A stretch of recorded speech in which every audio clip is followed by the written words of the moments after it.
құрметті көрермендер, бүгін сіздермен мен Сапаров Нұрәділ. Бүгін сіздерге мен бандикам туралы айтамын.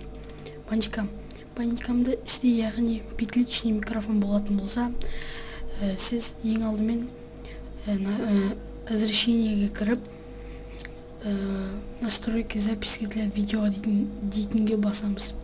Бұл жерде біз сіздерде бұл галочка басылмайды. Сіз оларды басып, осы сізде Win 7 Sound деген батырма тұру мүмкін, яғни сол тұру мүмкін. Сіз фронтальный микрофон дейтінге қоясыз.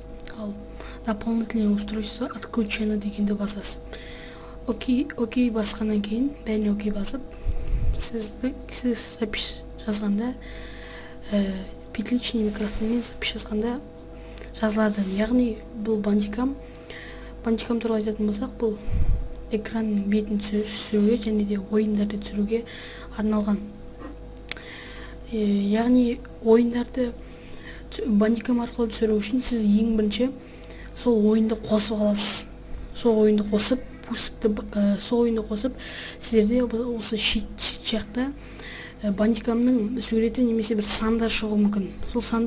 Ол сандар бұл бандикамның запись, яғни айтқанда сол сандарға қарап сіз өзіңіздің записті бастап кетесіз. Сол кезде ол ойынды видеоға түсіреді.